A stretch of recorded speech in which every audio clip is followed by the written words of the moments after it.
So possible na bigyan mo rin yung sarili mo ng pagkakataon na mag-reflect and say, ano ba talagang gusto kong mangyari sa buhay ko?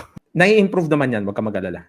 Hindi ka naman punong kahoy, tao ka. You can make decisions. You can change the course of your life by making better decisions every single day.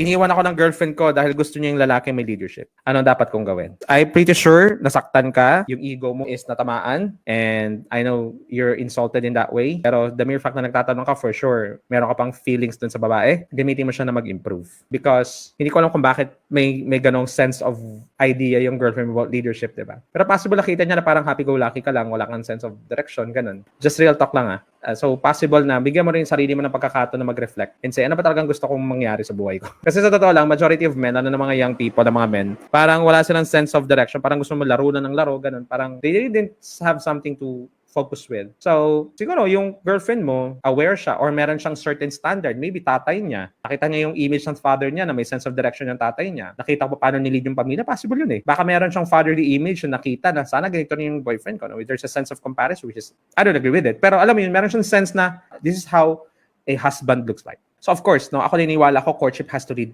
to marriage. Hindi lang yung tipong choose and choose ka lang kung anong gusto mo. It has to lead to marriage. That's a principle that I believe in. And syempre, kung ikaw husband ka at saka tatay ka, ikaw nagsiset ng direction sa pamilya niya. Specifically, spiritual leadership. Tama?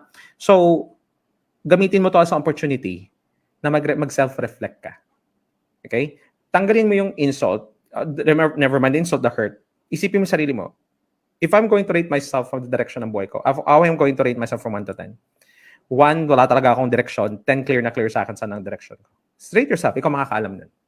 Kasi rate mo yung sarili mo. And paano mo siya i-improve? And nai-improve naman yan, wag ka mag-alala. Hindi ka naman punong kahoy, tao ka. You can make decisions. You can change the course of your life by making better decisions every single day. So, maging matalino sa mga decision mo sa buhay. Okay? Hindi na puro laro, hindi na puro gala, hindi na puro good time. At some point, you have to make a stand. Ito yung gusto ko mangyari sa buhay ko. I believe yun ang gusto nakita girlfriend mo. No? I know you're insulted into it. But who knows? You improve. Kayo talaga. Be happy ever after.